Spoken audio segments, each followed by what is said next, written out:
Hello प्यारे विद्यार्थी, मैं ब्रजेन आप सभी का फिजिक्स एरिया में स्वागत करता हूँ। फिजिक्स की इस ओजस्वी कड़ी में आज हम लोग पढ़ने वाले हैं चैप्टर 7 क्लास 12 प्रत्यावर्ती धारा चैप्टर का लास्ट टॉपिक।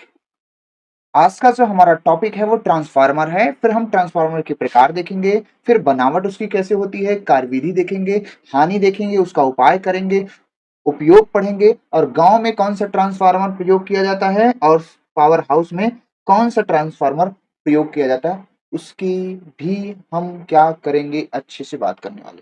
ठीक है, तो आइए सीधे बढ़ते हैं अपने टॉपिक पर। कुछ बेसिक चीजें हैं जो मैंने पहले से लिख दी है ताकि टाइम थोड़ा सा कम वेस्ट हो। चलिए आइए पहले अपनी स्क्रीन पर आते हैं। तो देखो हमारे पास है ट्रांसफार्मर। तो ट्रांसफार्मर मेरे भाई एक ऐसी युक्ति है। ट्रांसफार्मर क्या है? एक ऐसी युक्ति है। कैसी? एक ऐसी युक्ति है जिसके द्वारा प्रत्यावर्ती वोल्टेज को घटा या बढ़ा सकते हैं। ठीक है, यह ट्रांसफार्मर अन्योन्य प्रेरण के, यह मतलब ट्रांसफार्मर अन्योन्य प्रेरण के सिद्धांत पर कार्य करता है। अन्योन्य प्रेरण का सिद्धांत क्या है, यानी अन्योन्य प्रेरण क्या है, तो इसके पिछले वाले चैप्टर में हम लोगों ने बहुत ही अच्छे से उसको पढ़ रखा है। हमने बताया था कि जब दो कुंडलियों को पास पास रखकर किसी एक कुंडली में, दोनों में से किसी एक कुंडली में धारा के मान में अगर परिवर्तन करते हैं या परिवर्तन किया जाता है तो हम देखते हैं द्वितीय कुंडली में भी फ्लक्स के मान में क्या होता है, परिवर्तन होता है, जिससे प्रेरित विद्युत वाहक बल उत्पन्न होता है। यही आपका क्या है, सिद्धांत है। तो कुल मिला के यहाँ पे ट्रांसफार्मर में दो प्रकार की कुंडली होने वाली है। एक का नाम प्राथमिक कुंडली होगी, एक का नाम द्वितीयक कुंडली। उसी के बेस पे ट्रांसफार्मर के प्रकार को बताया गया है। तो ट्रांसफार्मर बेसिकली मेरे भाई दो प्रकार का होता है। पहला है स्टेप अप। नाम क्या है? स्टेप अप, यानी कि अप कर देता है किसको? प्रत्यावर्ती वोल्टेज को। तो यहाँ पे लिख दिया गया ऐसा प्रत्यावर्ती वोल्टेज, ऐसा प्रत्यावर्ती वोल्टेज, यह प्रत्यावर्ती वोल्टेज को बढ़ा देता है किंतु धारा के मान को क्या कर देता है? कम कर देता है। जो ऊंचाई ट्रांसफार्मर है, स्टेप ट्रांसफार्मर है, स्टेप अप ट्रांसफार्मर है, वो वोल्टेज को बढ़ाता है परंतु धारा के मान को कम करता है। अब यहाँ पे सोचने वाली बात है कि सर वोल्टेज बढ़ रहा है तो धारा कैसे कम हो रही है? तो हम जब इसका सिद्धांत बताएंगे तो और अच्छे से आपको इसको क्लियर करेंगे। इसमें दो प्रकार की कुंडली होंगी, एक प्राथमिक और एक द्वितीयक। इसमें द्वितीयक कुंडली में फेरों की जो संख्या है वो अधिक होती है, अब प्राथमिक कुंडली में फेरों की संख्या कम होती है। ठीक है, तो हम एक छोटा सा ट्रांसफार्मर बना के आपको यहीं पे दिखा दे रहे हैं। अभी हम एक बड़ा सा ट्रांसफार्मर बनाएंगे, उसको पढ़ेंगे अच्छे से। तो यहाँ पे हमारे पास दो प्रकार की कुंडली है। इसमें प्राथमिक कुंडली को हम लोग पी सी बोल रहे हैं, प्राइमरी कॉइल। सेकेंडरी कुंडली को हम लोग बोल रहे हैं एस सी। देखो आप देख पा रहे होंगे तो प्राथमिक कुंडली में फेरों की संख्या कम है, अद्वितीय कुंडली में फेरों की संख्या ज्यादा है। ये क्या है? नर्म लोहे का क्रोड है। नर्म लोहे का क्रोड क्यों लिया गया है, इस पर अभी हम बात करने वाले हैं। ठीक है, तो ये होता है आपका इधर साइड में इनपुट होता है और ये तुम्हारा क्या होता है? आउटपुट होता है। तो ये इसको हम लोग बोलते हैं इनपुट, मतलब निवेशी वोल्टेज। इसको हम लोग बोलते हैं आउटपुट, निर्गत वोल्टेज। क्लियर? तो ये हमारा छोटा सा प्रतीक है चाई ट्रांसफार्मर का। साइमल्टेनियसली स्टेप डाउन भी ट्रांसफार्मर इसी प्रकार का है। स्टेप डाउन मतलब यह प्रत्यावर्ती वोल्टेज को क्या करता है? घटा देता है, परंतु धारा के मान को क्या कर रहा है? बढ़ा देता है। वोल्टेज घट रहा है पर धारा के मान को क्या कर रहा है? बढ़ा रहा है। इसको भी हम अभी आगे देखने वाले हैं। इसमें द्वितीय कुंडली फेरों की संख्या कम होती है, इसमें प्राथमिक कुंडली फेरों की संख्या क्या होती है? अधिक होती है। जस्ट इसका उल्टा है। देखो यहाँ पे ये प्राइमरी कॉइल है। प्राइमरी कॉइल में आप देख पा रहे हैं कि फेरों की संख्या क्या है? अधिक है। द्वितीय कुंडली में फेरों की संख्या क्या है? कम है। तो ऐसा जो ट्रांसफार्मर होगा मेरे भाई वो होता है अपचाई ट्रांसफार्मर। ठीक है, आई होप यू क्लियर। अब बीच में क्या है? नर्म लोहे की क्रोड लगी है।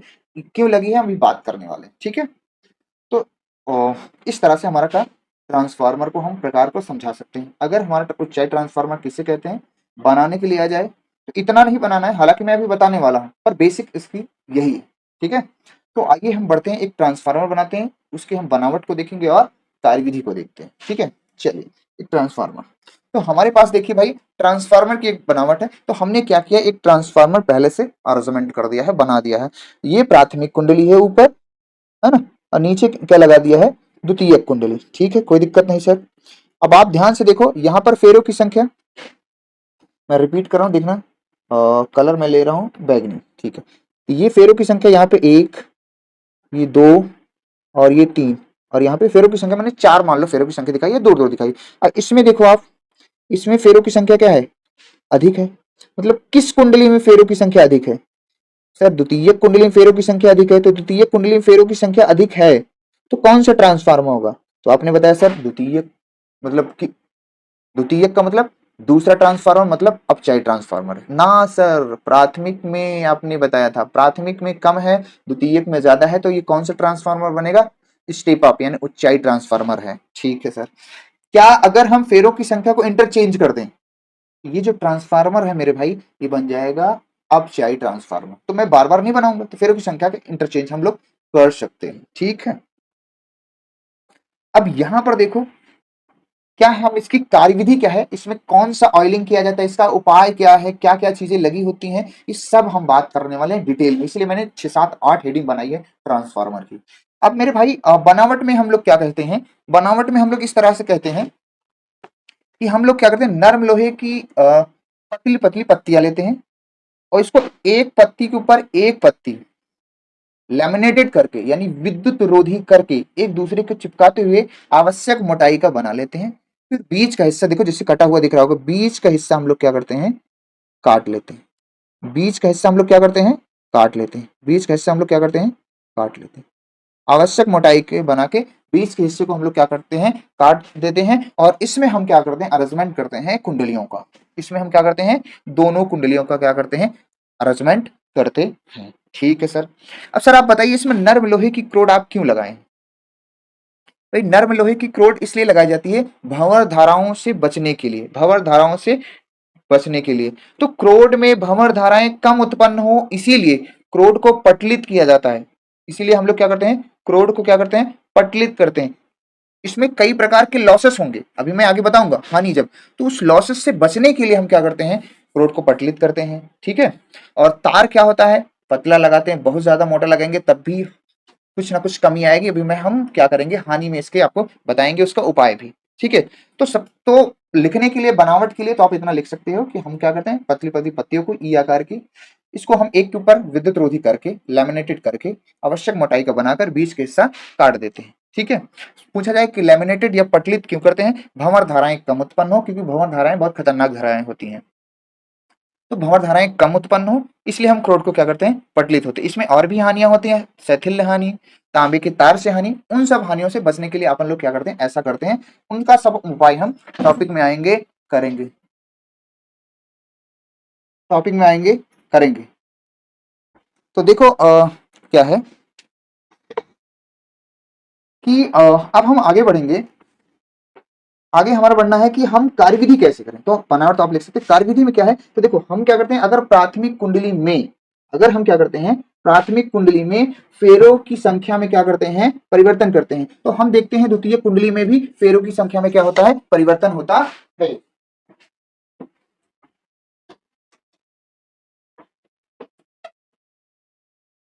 हम देखते हैं द्वितीय कुंडली में क्या होता है, फेरों की संख्या में परिवर्तन होता है। तो हम कहते हैं प्राथमिक कुंडली में प्रत्येक फेरों में चुंबकीय फ्लक्स फाई हो तो फैराडे का नियम लगाएंगे। तो पहले तो हम कुछ थोड़ी सी बातें आपको लिखकर बता देते हैं। माना, माना ट्रांसफार्मर की प्राथमिक कुंडली एवं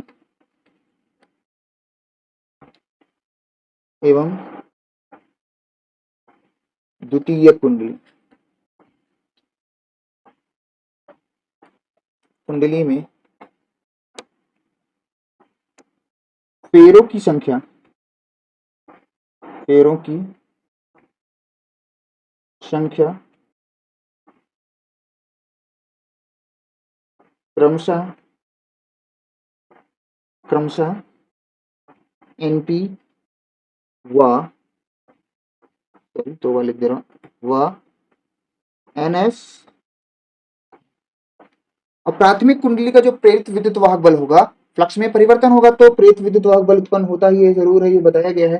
तो प्राथमिक कुंडली में जो प्रेरित विद्युत वाहक बल होगा वो क्या होगा, हमारा ईपी और द्वितीय कुंडली में जो फ्लक्स में परिवर्तन होने के कारण जो विद्युत वाहक बल उत्पन्न होगा उसको हम लोग बोलेंगे ई एस। ठीक है, अब फ्लक्स में जो परिवर्तन है दोनों में लगभग सेम होगा, तो हम यहां कह सकते हैं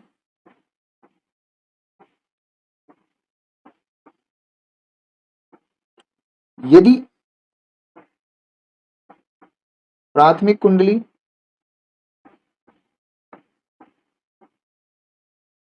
के प्रत्येक फेरों में चुंबकीय फ्लक्स पाई हो, तो हम भाई फैराडे के नियमानुसार फैराडे का द्वितीय नियम लगाते हैं या लिख देते हैं सिर्फ इतना कि फैराडे के नियमानुसार,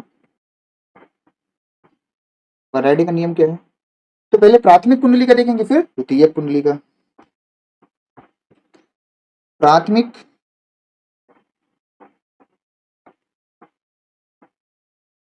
कुंडली में प्रेरित विद्युत वाहक बल, तो प्राथमिक कुंडली में प्रेरित विद्युत वाहक बल कितना उत्पन्न हुआ उसको हम लोग बोलेंगे ई। ई बराबर क्या होता है, minus N d phi by d t होता है प्रेरित विद्युत वाहक बल। लेकिन यहाँ पे क्या है, पहली कुंडली है तो इसलिए इसको पी लिखेंगे, एन पी, इसको लिखेंगे क्या, एन पी। ये समीकरण हो गया हमारा फर्स्ट, ये प्राथमिक कुंडली में उत्पन्न प्रेरित विद्युत वाहक बल है, उत्पन्न प्रेरित विद्युत वाहक बल है। इसी प्रकार द्वितीय कुंडली में प्रेरित विद्युत वाहक बल क्या हो जाएगा मेरे भाई, ई एस अपान क्या होगा, minus N S d phi by d t. Flux में भी परिवर्तन होगा पहले के कारण, तो ये समीकरण हमारा क्या हो गया, दो हो गया। ये समीकरण हमारा क्या हो गया, दो हो गया। हम क्या कर सकते हैं, समीकरण एक और दो का क्या कर सकते हैं, भाग कर सकते हैं, या लिख सकते हैं समीकरण एक भागे दो। जब समीकरण एक में दो से भाग करेंगे तो हमारे सामने क्या बनेगा, ई पी अपान ई एस बराबर, और देखो D phi by d T, D phi by d T cut जाएगा, माइनस माइनस कट जाएगा, केवल क्या बचेगा, एन पी अपान क्या कह सकते हैं, एन एच। तो हमारा जो प्रेरित विद्युत वाहक बल के दोनों कुंडलियों का अनुपात है वो दोनों कुंडलियों में फेरों की संख्या के अनुपात की क्या निकला है, बराबर निकला है। इसको हम ऐसे भी लिख सकते हैं, तो प्रेरित विद्युत वाहक बल का मतलब विभवांतर, तो इसको हम विभवांतर के फॉर्म में भी इस तरह लिख सकते हैं कि वीपी अपॉन वीएस बराबर NP upon NS, N S लिख सकते हैं। ये हमारा समीकरण क्या हो जाएगा, तीन बन जाएगा, ये हमारा समीकरण बन जाएगा तीन। अब ध्यान से सुनिएगा, अगर हम ट्रांसफार्मर की एक आइडियल कंडीशन लें, आदर्श स्थिति लें, आदर्श स्थिति का मतलब यह है कि जितना वोल्टेज मैंने शुरुआत में दिया उतना ही वोल्टेज द्वितीय, जैसे प्राथमिक कुंडली से मैंने जितनी औसत शक्ति दी यानी शक्ति दी, निवेशित शक्ति दी, उतनी ही शक्ति आउटपुट में ही निकले। जितना मैं वोल्टेज दूं और उतनी वोल्टेज हमें बाहर भी निकले द्वितीय कुंडली से, क्या ऐसा पॉसिबल है, ऐसा नॉट पॉसिबल। बिकॉज जो ट्रांसफार्मर, ट्रांसफार्मर के अंदर लॉसेस होते हैं, उस लॉसेस की वजह से जितना वोल्टेज प्राप्त हो रहा है उतना वोल्टेज निकलेगा नहीं, या जितनी शक्ति हम इनपुट कर रहे हैं आउटपुट में उतनी शक्ति नहीं मिलेगी। लेकिन अगर आदर्श स्थिति में कहा जाए तो ये कहा जाता है कि जो निर्गत शक्ति है वो निवेशित शक्ति के क्या है, बराबर है। मतलब जो प्राथमिक कुंडली में फेरों की संख्या में फ्लक्स में परिवर्तन है उतना ही द्वितीय कुंडली में फेरों के फ्लक्स में परिवर्तन हो रहा है, और दोनों क्या है, बराबर है। तो अगर हम इसको आदर्श स्थिति के अंतर्गत लें तो हम इसको थोड़ा सा आगे बढ़ते हैं नेक्स्ट पेज पे। आदर्श स्थिति में अगर कहा जाए, ऐसी कोई स्थिति नहीं होती ट्रांसफार्मर की आदर्श स्थिति में, ट्रांसफार्मर की आदर्श स्थिति का मतलब यह है फिर से समझ लो मेरे भाई, जो निवेशी शक्ति है, जितना मैं इनपुट दे रहा हूं उतना ही मुझे आउटपुट मिले, पर ऐसा पॉसिबल नहीं है। लेकिन आइडियल कंडीशन ले रहे हो तो ऐसा लिया बताया जा सकता है कि हमारा जो ट्रांसफार्मर एकदम प्योर है, जितना हम वोल्टेज दे रहे हैं उतना ही बाहर निकाल रहे हैं। तो उसको हम कह सकते हैं ऐसे आदर्श स्थिति में कि निवेशी शक्ति और निर्गत शक्ति आपस में क्या होती है, बराबर होती है। किसकी? ट्रांसफार्मर की। तो कह सकते हैं निवेशी शक्ति, निवेशी शक्ति बराबर क्या होती है, निर्गत शक्ति। अगर ऐसा हो जाए तो उसको हम लोग बोलते हैं आदर्श स्थिति कहते हैं। तो हम तो आइडियल कंडीशन में निकाल रहे हैं, लेकिन अभी हम लॉसेस हम पढ़ने वाले हैं। ये हो जाए निवेशी शक्ति को हम लिखते हैं पी और पी लिखेंगे, निर्गत शक्ति को लिखेंगे पी, या निर्गत शक्ति का मतलब द्वितीय कुंडली, पीएस। निर्गत शक्ति का मतलब द्वितीय कुंडली, निवेश शक्ति का मतलब प्राथमिक कुंडली। अब तो हमारे पास क्या है, शक्ति बराबर क्या होता है, आई गुणे वी। ये हो जाएगा आईपी और ये हो जाएगा वीपी, और ये हो जाएगा क्या, आईएस, और ये हो जाएगा वीएस। तो हम क्या कह सकते हैं कि आईपी अपान आईएस बराबर वीएस अपान, या फिर थोड़ा सा ऐसा कर दो, वीपी को इधर रखो, वीपी अपान नीचे आओ, वीएस लेके आओ, अगर बराबर होगा आईएस अपान क्या हो जाएगा, आईपी। अब यहाँ पे देख पा रहे हो, आप देख पा रहे हैं कि धारा में क्या हो रहा है, ये समीकरण हमारा क्या हो गया, 4 हो गया। आप देख पा रहे हैं कि जो धारा है, प्राथमिक कुंडली की जो धारा है, वो प्राथमिक कुंडली के वोल्टेज के क्या है, व्युत्क्रमानुपाती है। देख पा रहे हैं? तो वोल्टेज बढ़ने पर धारा क्या हो रही है, कम हो रही है। इसीलिए मैंने कहा था जब वोल्टेज ऊंचाई ट्रांसफार्मर क्या करता है, प्रत्यावर्ती वोल्टेज को बढ़ा देता है, लेकिन धारा के मान को क्या करता है, घटा देता है, क्योंकि एक दूसरे के क्या है, ये व्युत्क्रमानुपाती है। ठीक है, चलिए ये समीकरण हमारा 4 बन गया।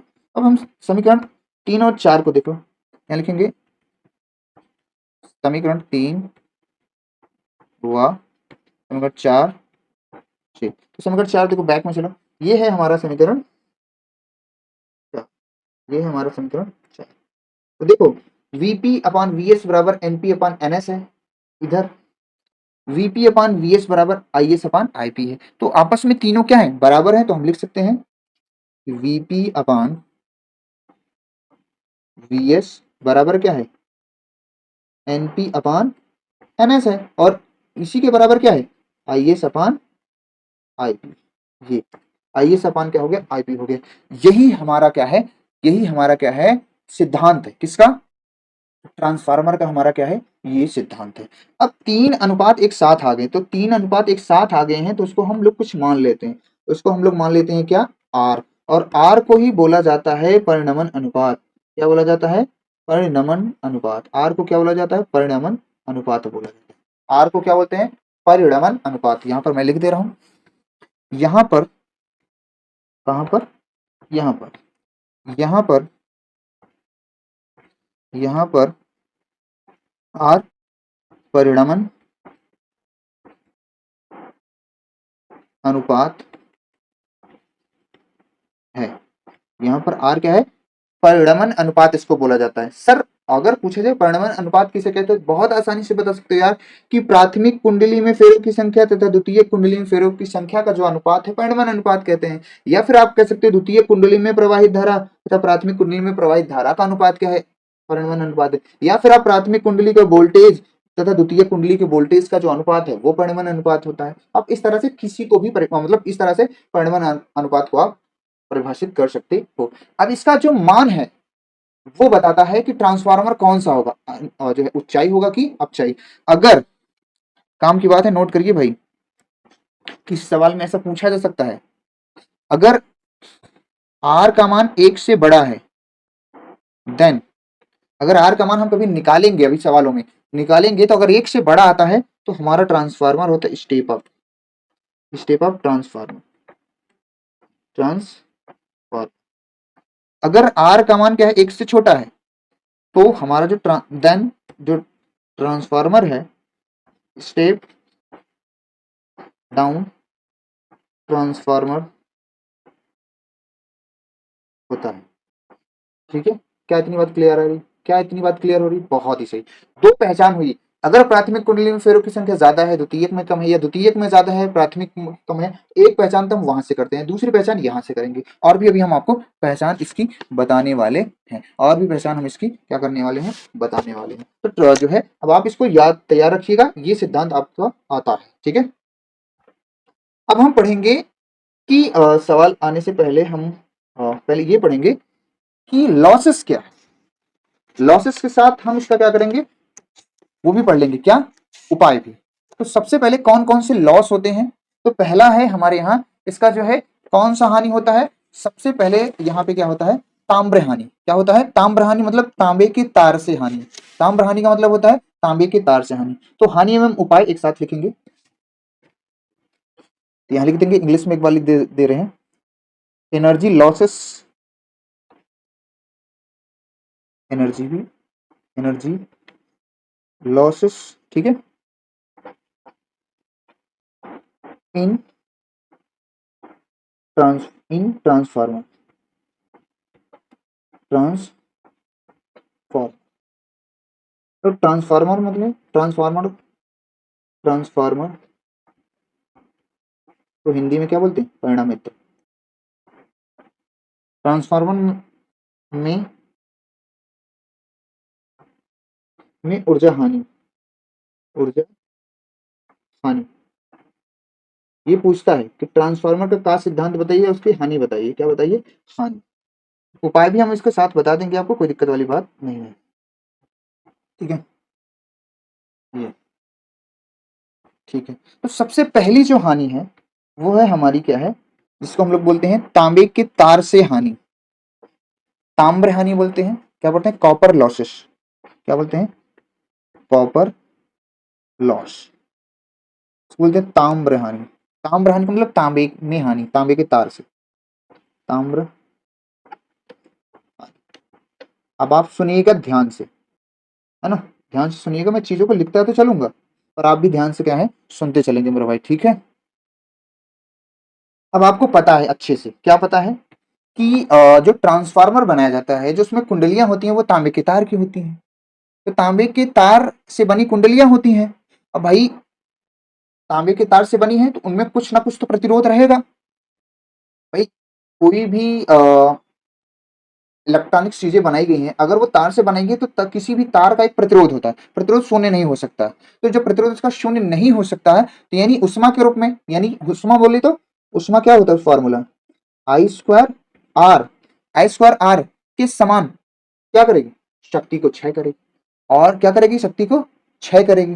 और जिससे इसे हम क्या बोलेंगे, ताम्र हानि। क्या बोलेंगे हम लोग इसके, ताम्र हानि करते हैं। तो हम कह सकते हैं तांबे के तार से बनी कुंडलियों से भी क्या होती है, उष्मा की हानि होती है। उष्मा ऊर्जा के रूप में क्या होती है, खर्च होती है। ऊर्जा उष्मा के रूप में क्या होती है, खर्च होती है। लेकिन इस हानि को हमें रोकने के लिए क्या करना चाहिए, तांबे के तार को और मोटा बनाना चाहिए। क्या मैं लिख दूं ये सब बातें, बोल दो भाई।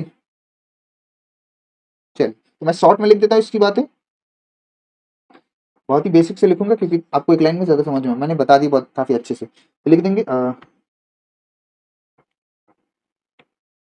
लिख देंगे तांबे, सॉरी, तांबे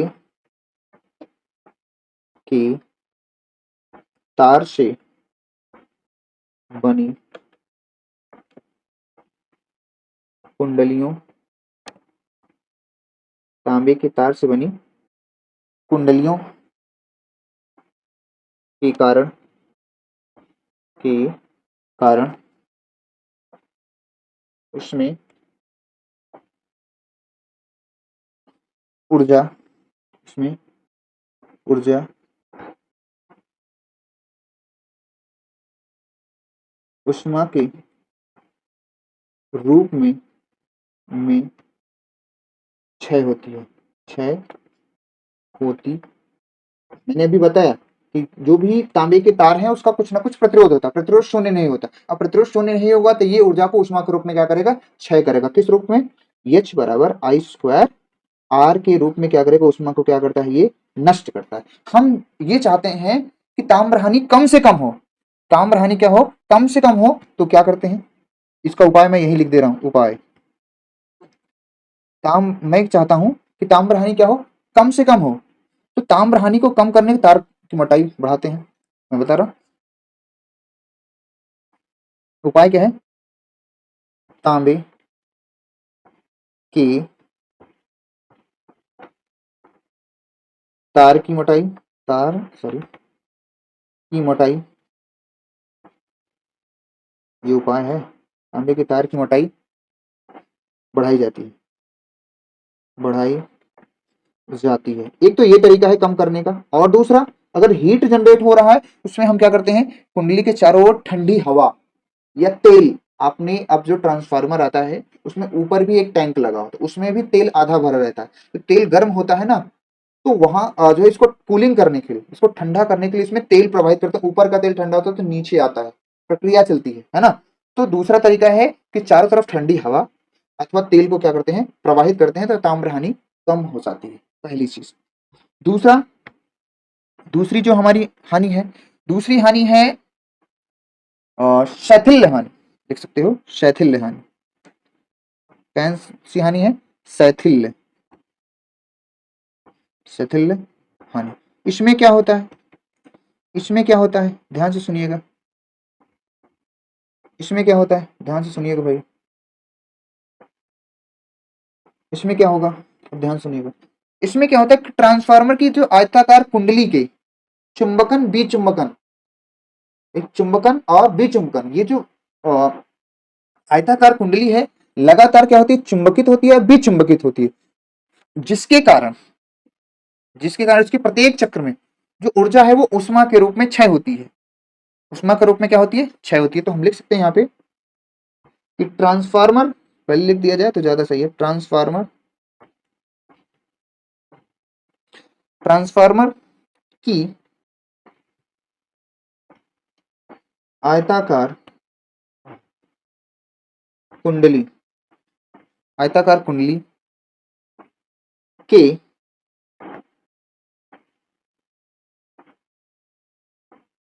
चुंबकन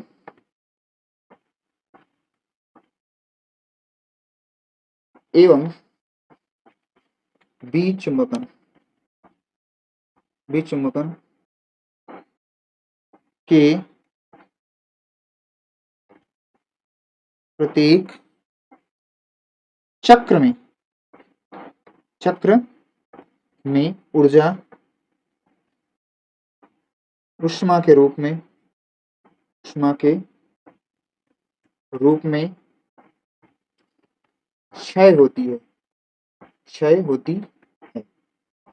वही क्या होता है, जो धारा है वो अप डाउन, अप डाउन प्रत्यावर्ती धारा होती है, पहले प्रथम आवश्यक में पॉजिटिव फिर नेगेटिव, ये लगातार इसका चुंबकन अप डाउन, चुंबकन होना, चिपक जाती है फिर विचुंबकित हो जाती है फिर हट जाती है फिर, तो बार बार इसको क्या करना है, कुंडली को कार्य करना पड़ता है, जिससे वो प्रत्येक चक्र में ऊर्जा को क्या करती है, उष्मा के रूप में क्षय करती है। अब इसका उपाय क्या है सर, इस तरह से हानि का उपाय क्या है, तो उपाय क्या करना है मेरे भाई, कुछ नहीं, आपको क्या करना है, लोहे की जो क्रोड है, लोहे की क्रोड जो लगी होती है, लोहे की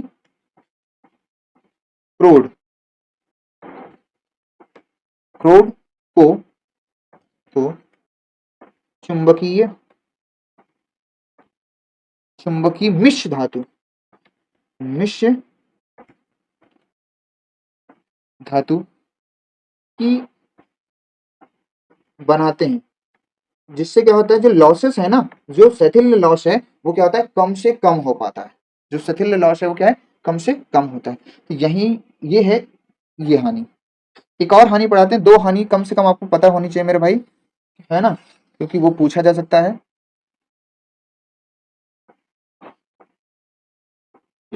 अब हमारे पास तीसरी हानि है, तीसरी हानि और इंपॉर्टेंट हानि है। तीसरी हानि को बोलते हैं भंवर धाराओं से हानि। किससे? भंवर धाराओं से हानि। भंवर धारा बहुत खतरनाक धारा, भंवर धाराओं से हानि, इसको समझिए, भंवर धाराओं से हानि देखना है।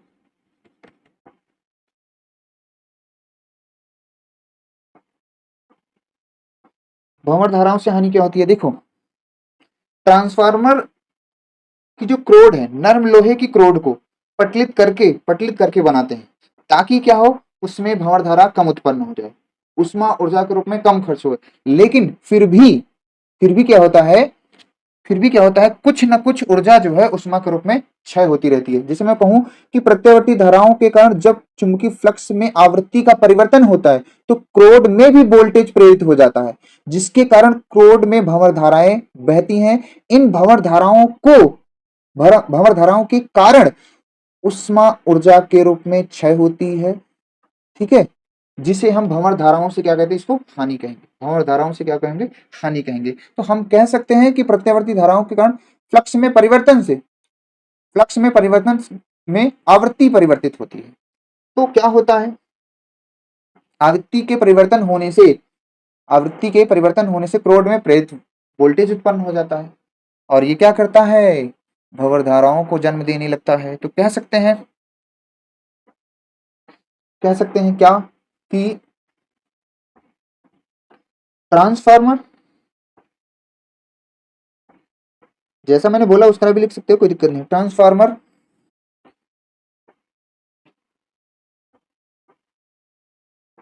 में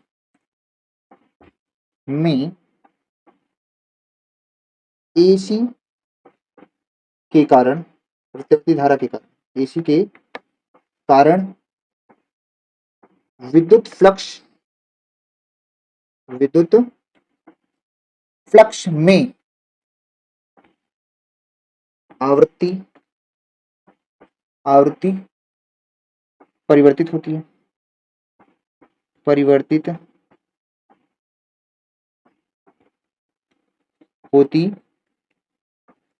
है,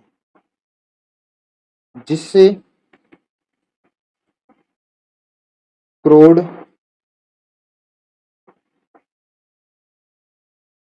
में भी मतलब नर्म लोहे की क्रोड में भी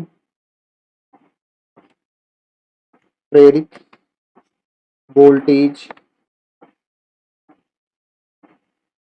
उत्पन्न हो जाता है। ठीक है, प्रेरित वोल्टेज भी क्या होता है, इसमें उत्पन्न हो जाता है, जिसके कारण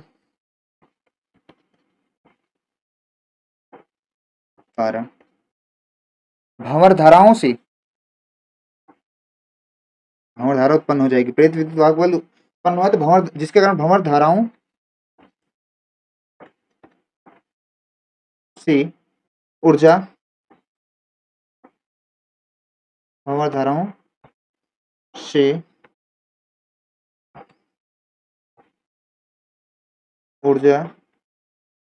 उष्मा के रूप में क्षय होती। उपाय क्या है, उपाय देख लीजिए भाई। उपाय क्या है, क्रोड को और अच्छे से क्या किया जाए, पटलित किया जाए। उपाय क्या है, ट्रांसफार्मर की क्रोड को, उपाय क्या है, ट्रांसफार्मर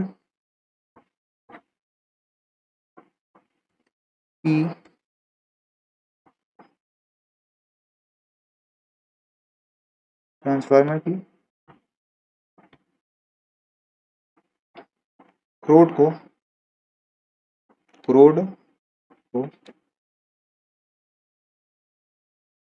अच्छे से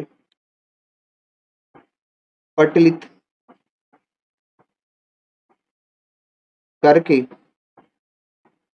कम किया जा सकता। ये भंवर से हानि, ये क्या है, हमारी भंवर धाराओं से हानि।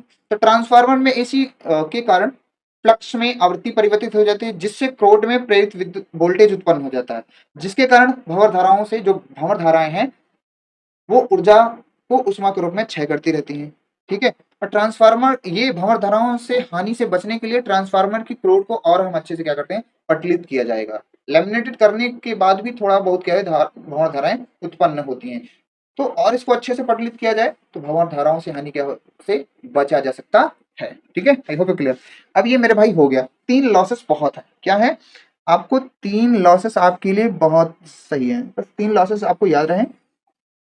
भंवर धाराओं वाली हानि तो आपको पता ही रहे भाई, चाहे कोई सी भी ना पता रहे, लेकिन भंवर धाराओं वाली हानि आपको पता होनी चाहिए। ठीक है, चल।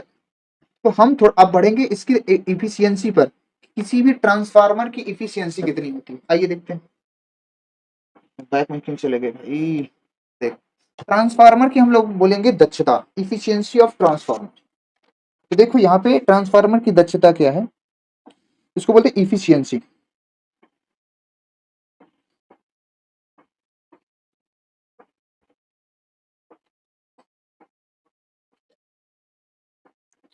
Of transformer.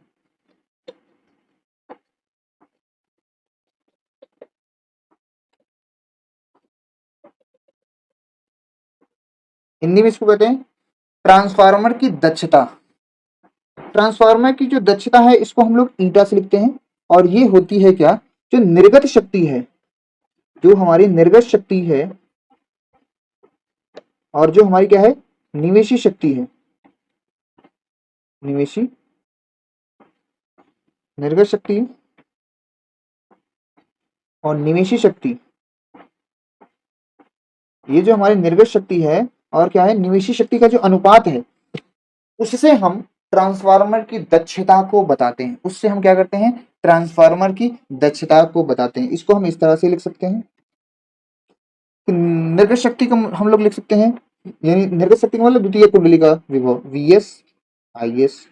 इसको लिख सकते हैं क्या, वीपी, वीपी और आईपी। ये हमारा एक फार्मूला बन गया। ठीक है, निर्गत शक्ति का हमारा क्या हो गया, एक फार्मूला बन गया, जिसको हम लोग क्या करेंगे, अच्छे से देखने वाले। ठीक है, ये हमारा क्या हो गया, फार्मूला बन गया।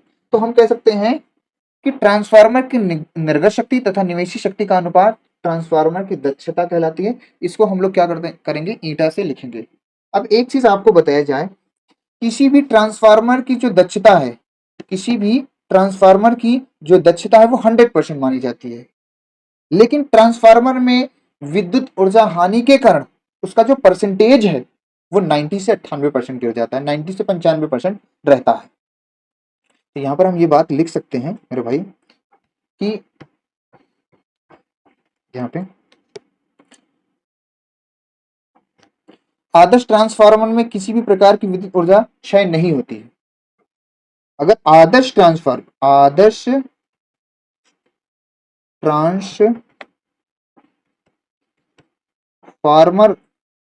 आदर्श ट्रांसफार्मर में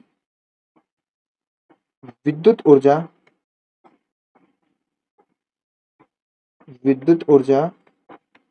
का क्षय नहीं होता है, तो इसकी जो इफिशियंसी है, जो इसकी क्या है, इफिशियंसी है, तो इसकी इफिशियंसी, जो इसकी दक्षता है, वो मेरे भाई क्या होती है, 100% मानी जाती है। क्या मानी जाती है, 100% मानी जाती है। कब, एक जब आदर्श ट्रांसफार्मर होता है, आदर्श ट्रांसफार्मर हमने बताया था निवेशी शक्ति और निर्गत शक्ति जब बराबर हो जाए और रेशियो में निकालेंगे तो इसकी एफिशिएंसी निकल आएगी, तो यहाँ पे 100% माना जाता है। लेकिन व्यवहारिक रूप में ऐसा पॉसिबल नहीं है, तो ट्रांसफार्मर की कुछ ना कुछ दक्षता होती है। तो ऊर्जा हानि के कारण, यहां लिख सकते हैं, ऊर्जा हानि के कारण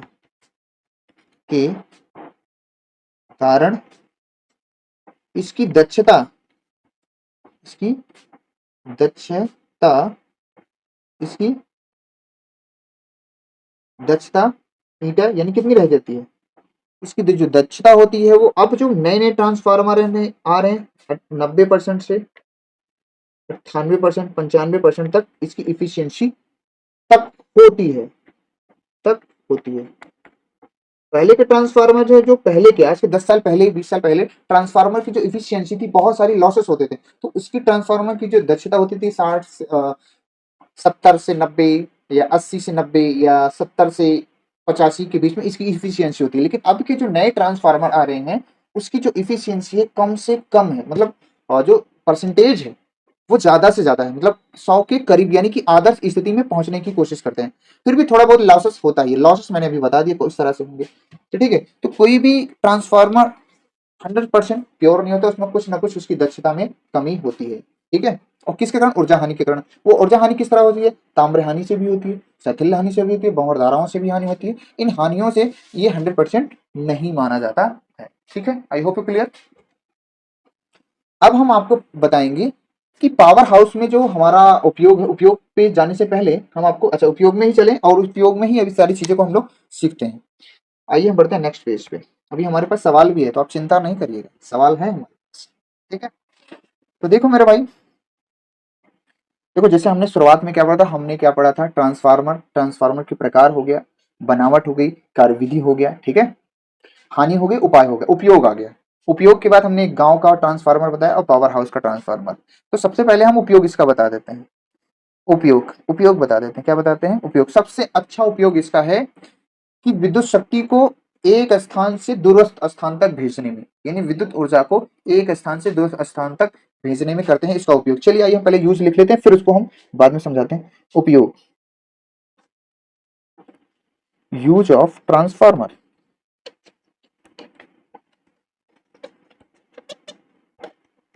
ट्रांसफार्मर का हम लोग क्या कर रहे हैं? उपयोग देख रहे हैं। तो पहला जो उपयोग है, पहला जो उपयोग है भाई, रेडियो हो गया, रेडियो, ठीक है, टेलीविजन,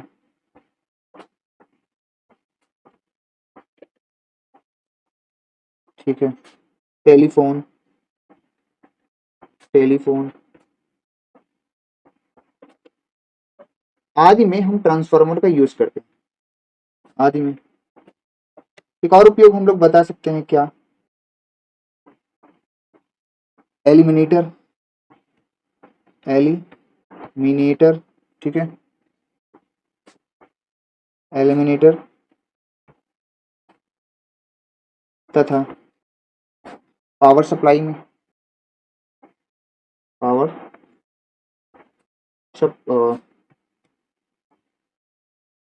सप्लाई में इस तरह से।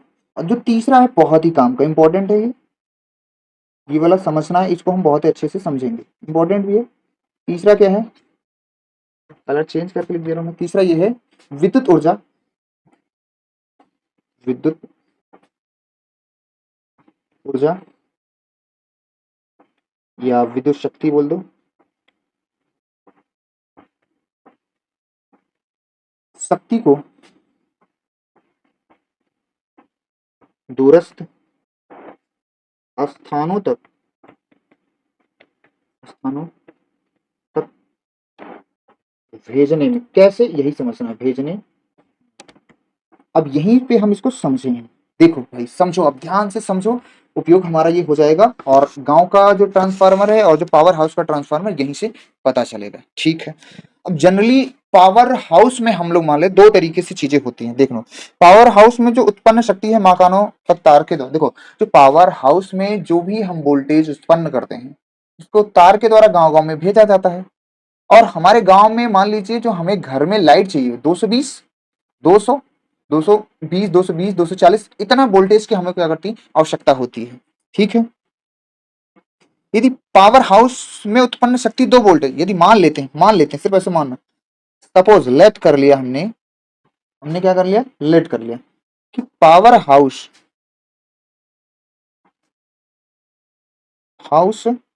सॉरी, में V जो है 200 वोल्ट, तो कितना है? 200 वोल्ट। ठीक है, ध्यान से समझिए, पावर हाउस में हम लोग क्या कर रहे हैं? जो वोल्टेज हमारा 200 वोल्टेज पर, पावर हाउस से 200 वोल्टेज से क्या कर रहे हैं हम लोग? करंट को भेज रहे हैं। ठीक है, शक्ति का तारों में उत्पन्न ऊष्मा का ह्रास होगा। तो हम मान लेते पावर हाउस में जो शक्ति है, शक्ति कितनी है? जो पावर है पावर हाउस की वो हम लोग मान लेते हैं 10,000, 10,000 वॉट।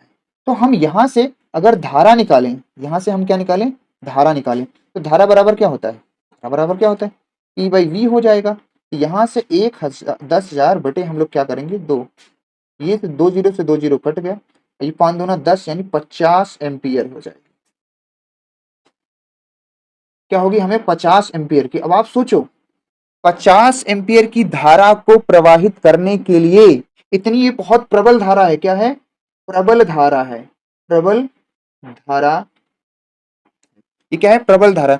और इतनी प्रबल धारा को प्रति सेकंड ऊष्मा उत्पन्न होगी, प्रति सेकंड अगर ऊष्मा उत्पन्न होगी तो हमें क्या करना पड़ेगा, मोटे तार का उपयोग करना पड़ेगा। जब हम मोटे तार का उपयोग करेंगे तो लागत अधिक होगी, लागत क्या होगी, अधिक होगी, हमारा पैसा ज्यादा खर्चा होगा।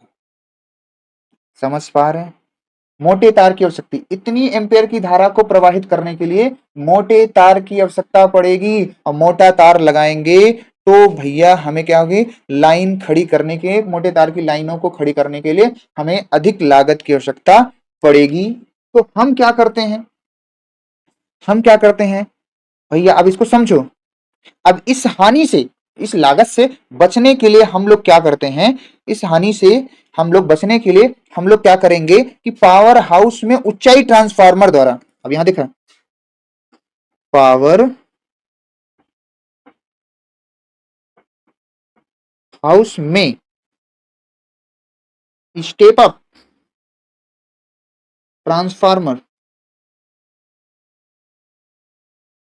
द्वारा, स्टेप अप ट्रांसफार्मर के द्वारा, समझिए आप ध्यान से, बहुत उच्च वोल्टेज करके, बहुत उच्च वोल्टेज करके, बहुत उच्च वोल्टेज क्या करेंगे करके तारों में भेजा जाता है, तारों में, तारों में भेजा, तारों में भेजा जाता है। ठीक है सर, चलिए मान लीजिए। अब हम मान लेते हैं कि भैया धारा, जो वोल्टेज है, इस बार जो मेरा वोल्टेज है थोड़ा सा हमने बढ़ा दिया, कितना कर दिया, 1000 वोल्टेज, और शक्ति अभी भी कितनी है हमारी, 10,000 वाट। ये इतना वोल्टेज है और शक्ति भी हमारी क्या है, अभी 10,000 वाट है। तो यहां से थोड़ा सा इसको और छोटा करते हैं, तो यहां से क्या करते हैं,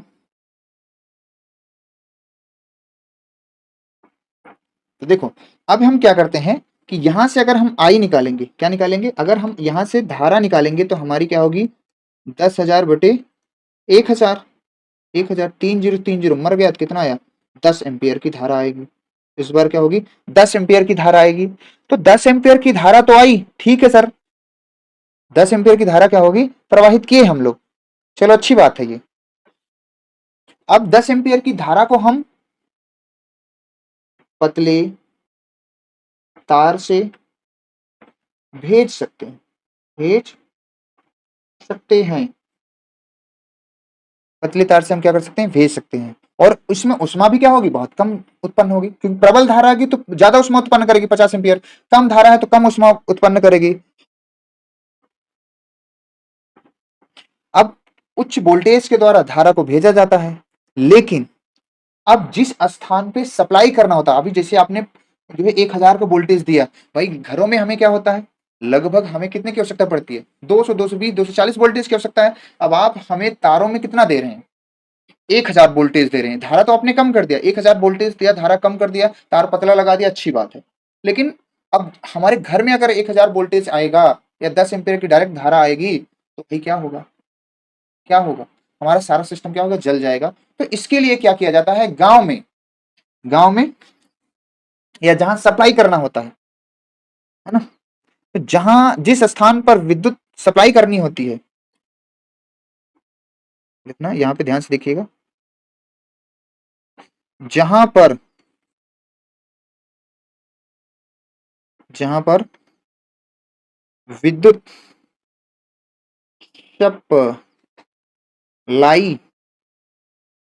की जाती है, सप्लाई की जाती है, वहां पर अपचाई ट्रांसफार्मर को, अपचाई, अपचाई ट्रांसफार्मर,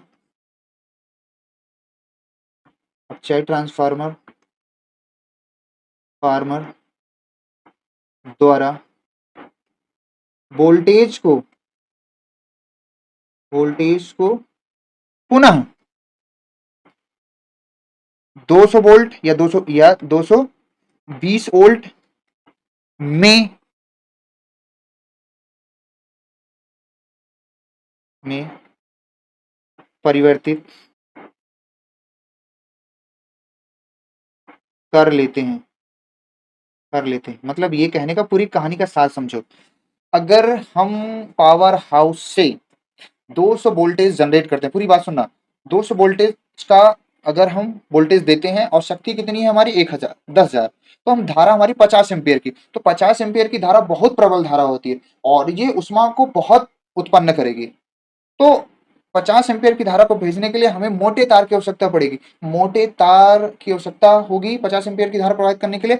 तो हम पावर हाउस में बहुत क्या होगा, पावर हाउस में क्या करना पड़ेगा भाई, पावर हाउस से गांव गांव तक, दूर दूर तक, जो शहर शहर में जो लाइट भेजे जाएंगे उससे लागत ज्यादा होगी क्योंकि तार बहुत मोटा लगाना पड़ेगा। ठीक, ठीक है। यदि इसका उल्टा करें, अगर हम कह दें कि पावर हाउस में स्टेप ट्रांसफार्मर द्वारा उच्च वोल्टेज उत्पन्न कर दें, मान लो वोल्टेज 200 से हमने कर दिया 1000, शक्ति अभी भी है, तो हमारी जो धारा है वो 10 एम्पियर आ गई, और 10 एम्पियर धारा कम उष्मा उत्पन्न करेगी, जहां पर इसको सप्लाई करना होता है, अब चाहे ट्रांसफार्मर लगा देते हैं, 2 या 220 वोल्टेज में परिवर्तित करके आपको घर तक लाइट देता है, जिससे हमारे सारे इंस्ट्रूमेंट आराम से बचते हैं। तो गांव में जो ट्रांसफार्मर लगता है, ये हाई हाई वोल्टेज आता है, ये क्या करता है हमारे रिक्वायर के अनुसार 200, 220, 230 वोल्टेज तक हमें लाइट प्रोवाइड करता है। लेकिन जो पावर हाउस में ट्रांसफार्मर लगाया जाता है, वो हमारा होता है कितना, ऊंचाई ट्रांसफार्मर होता है, वहां पे 10,000, 20,000 वोल्टेज का या 1-1, 2-2 हजार वोल्टेज का वोल्टेज उत्पन्न करते हैं, तारों में भेजते हैं, ताकि धारा जो आती है फिर यहाँ पे गांव में जहां देना होता है लाइट, वहां पे ऊंचाई ट्रांसफार्मर लगा के उसको कम कर लेते हैं। क्या इतनी बात क्लियर हुई? क्या इतनी बात क्लियर हुई मेरे भाई? यस।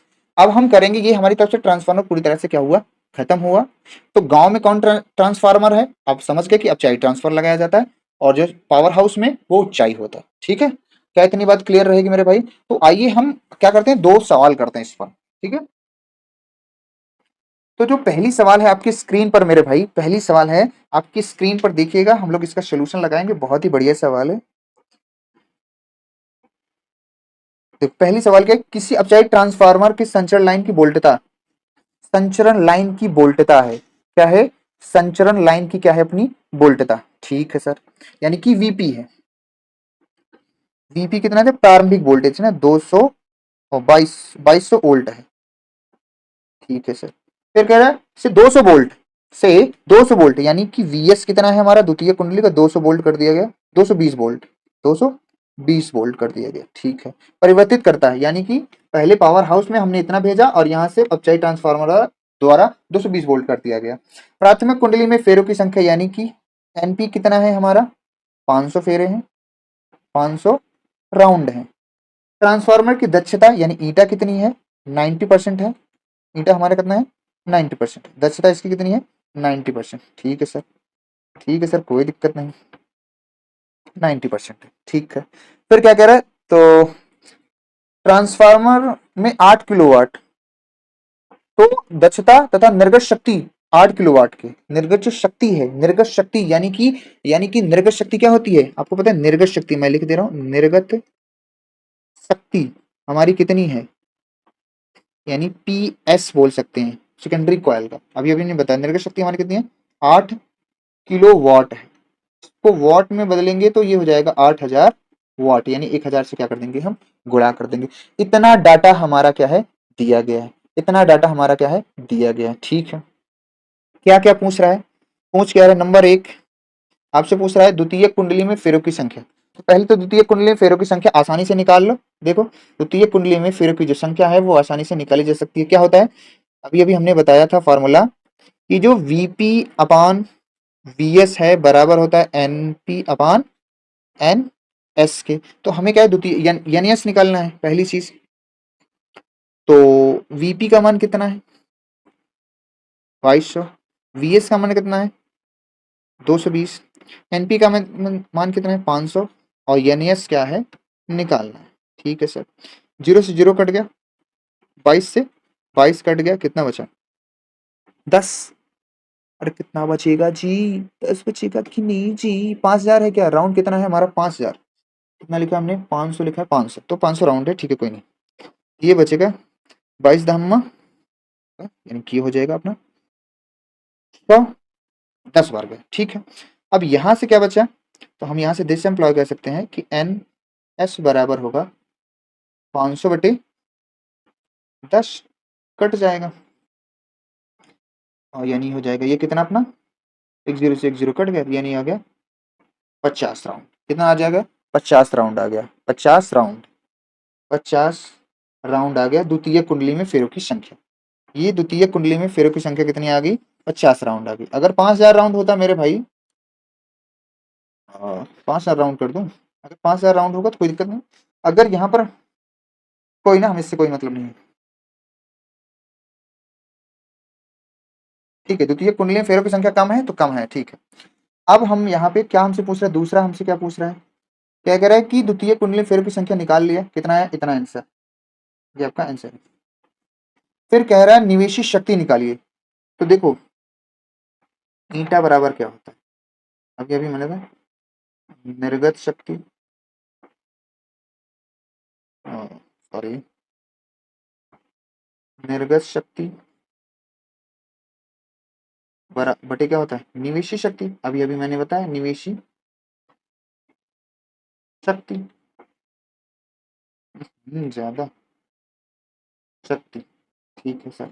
हमें निर्गत शक्ति चाहिए, तो निर्गत शक्ति बराबर हम कहेंगे निर्गत शक्ति, यानी पी एस बराबर क्या होगा, एन इंटू, सॉरी एन नहीं है, ईटा, ईटा इंटू निवेशी शक्ति। आराम से निकाल सकते हो, कोई दिक्कत है ही नहीं है, निवेशी शक्ति, ठीक है सर, कोई दिक्कत नहीं।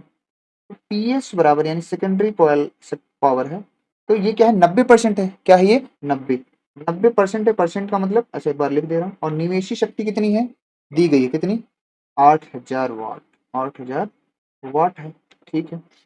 इसको हम परसेंटेज में चेंज कर ले रहे हैं, 90 बटे 1000 इंटू इंटू 8000, एक जीरो से एक जीरो कट गया, यहाँ एक जीरो से एक जीरो कट गया, ओ सॉरी 3 जीरो कट गया, नहीं चलिए। ये पी एस बराबर हमारा कितना बचा, 9 × 8 = 0, 9 वाट क्या हो जाएगा, 7200, 9 वाट 7200। निवेशी शक्ति पूछ रहा था ना भैया, अरे हाँ जी बोलो ना, कौन सी शक्ति थी, निवेशी शक्ति, अच्छा निवेशी शक्ति पूछ रहा है, सॉरी, निर्गत शक्ति दी गई, क्या दी गई, हाँ सॉरी सॉरी, थोड़ा सा मिस्टेक हुआ मेरे यहाँ पे, वो निवेशी शक्ति पूछ रहा है आपसे। यहाँ से फिर से देख ले मेरे भाई, हमने निर्गत शक्ति निकाल दी, निवेशी शक्ति पूछ रहा है, निर्गत शक्ति तो दिया है, तो निवेशी शक्ति बराबर क्या हो जाएगा, निवेशी शक्ति बराबर क्या होगा, निर्गत शक्ति बटे ईंटा, चलिए कोई बात नहीं। निर्गत शक्ति हमारी कितनी, 8000 वाट है, और ये क्या है, ईंटा कितना है हमारा, देखो यहाँ पे 90%, तो 90 बटे क्या हो जाएगा, 100, और ये चला जाएगा ऊपर, ये हो जाएगा 8000 गुड़े 1000, 10, और ये एक जीरो से एक जीरो कट गए, तो यहाँ पे आ जाएगा अपना क्या, ये 3 जीरो बटे 9 से भाग देंगे तो 9 वाट, 72, तो 8.8 है ना, 8.8, इसको किलो वाट में लिख दे रहे हैं, तो किलो 10 पावर 3 यानी किलो वाट लिख दें, तो किलो वाट में लिख दिया, यानी लगभग कितना है, 9 किलो वाट। तो चाहे जैसे वाट में लिखा है तो किलो वाट में ही लिख देते, कोई दिक्कत नहीं है। चलो ठीक है, तो ये हो जाएगा हमारा आंसर, ठीक है, तो ये हमारा हो गया आंसर, ठीक है। अब इसी तरह एक सवाल हम और लिए हैं, इस सवाल को बताएंगे फिर आपको। हमारे पास एक सवाल और है, ये सवाल क्या कह रही है, ध्यान से सुनिएगा। कह रहा है कि ऊंचाई ट्रांसफार्मर की प्राथमिक एवं द्वितीय कुंडली का अनुपात इतना है, मतलब ये कह रहा है, आंसर बताना है कि क्या कह रहा है, कि प्राथमिक ऊंचाई ट्रांसफर, तो N S upon N P, यानी एन पी अपान जो एन एस दिया है वो कितना दिया है, 1:200, 1 अनुपात उसने कितना दिया है, 200, तो क्या कह रहा है, इसे 220 वोल्टेज, यानी कि 220 वोल्टेज का मतलब पहला वोल्टेज कितना दिया गया, 220 वोल्ट। चलो लिखते चलो, पहले डाटा लिखते चलते हैं। फिर कह रहा है 220 वोल्ट प्रत्यवर्ती धारा का मुख्य लाइन से जोड़ते हैं, तो द्वितीय कुंडली में प्राप्त वोल्टता निकालना यानी वीएस निकालना है पहली चीज। फिर कह रहे प्राथमिक कुंडली में धारा का मान इतना है यानी कि आईएस इतनी है और आईपी अपनी कितनी है 2 एम्पियर है। फिर कह रहा है द्वितीय कुंडली में अधिकतम धारा यानी आई एस निकालना है। तो क्या क्या दिया है क्या क्या निकालना है हम लोग बहुत आसानी से कर सकते हैं। क्या क्या दिया है क्या क्या निकालना है बहुत आसानी से कर सकते हैं। तो पहले सबसे पहले वोल्टेज निकाल लेते हैं। तो यहाँ पर देखो एनपी अपान क्या होता है एनएस बराबर वीपी अपान बीएस। डाटा भर दो एनपी का इन दोनों का अनुपात 1/200 है बराबर क्या है वीपी अपान वीएस। हमें वीएस चाहिए तो वीएस का मान तो हमें पता है ना, सॉरी वीएस चाहिए हमें, वीपी का मान दिया है कितना 220 वोल्ट बटे वीएस। क्रॉस मल्टीप्लाई कर देंगे तो वीएस बराबर हो जाएगा 200 गुणे 220, 200 गुणे 220। वोल्टेज हमारा 200 है क्या, अच्छा वोल्टेज 220 है। दो वोल्ट सॉरी देख लीजिए आप वोल्टेज आपका भी 200 है। चाहे क्वेश्चन में 200 लिख दो चाहे यहाँ वोल्टेज मैंने थोड़ी सी मिस्टेक कर दी फिर से। यहाँ पे एक काम करें आप क्वेश्चन वो जो वोल्टेज है हमारा वो है मैं दे रहा हूँ 200 है। क्वेश्चन में जो हमारा वोल्टेज है मेरे भाई वो 200 है, हमने 220 लिख दिया था कोई दिक्कत नहीं। तो वीपी हमारा 200 है, यहाँ पे 200 गुणा कर देंगे कितना हो जाएगा 4, इतना 40,000 वोल्ट हो जाएगा। 40,000 वोल्ट ये पहला आंसर आ जाएगा। ठीक है, ये आपका क्या हो जाएगा पहला आंसर हो गया। ठीक है, दूसरे में क्या हो रहा है, ये पहला हो गया। दूसरे में क्या पूछ रहा है, दूसरे में हमसे पूछ रहा है क्या धारा। तो धारा के लिए बताया था कि एनपी अपान जो एनएस होता है वो आईएस अपान आईपी हो जाता है। तो 1/2 ये 200 है, कोई दिक्कत है ही नहीं। IP IS upon IP, IS कितना है निकालना है, आईपी दिया है, आईपी कितना है 2 एम्पियर है, काट देंगे ये हो जाएगी 100। आईएस बराबर कितना हो जाएगा 100 एम्पियर। धारा तो बड़ी तगड़ी आई, धारा तो बड़ी तगड़ी आई, धारा तो बहुत तगड़ी आ गई जी। अच्छा यहाँ पे थोड़ा सा देखो मैंने थोड़ा सा मिस्टेक कर दिया। आई इज 1/, इतना तो इसको हम लिख सकते हैं 0.01 एम्पियर। ठीक है मेरे भाई, ये हो गई 2 सवाल। तो 2 सवाल बहुत ही अच्छे से करा दी, सवाल बहुत ही आसान है इस पर। तो आई होप ये सारा टॉपिक क्लियर है। अगर इसमें कोई डाउट होता है मेरे भाई तो आप बताओ, और सारा टॉपिक मैंने करा दिया है। तो आज के लिए बस इतना ही, बाकी नेक्स्ट वीडियो में मिलेंगे, तब तक के लिए बाय बाय, टेक केयर।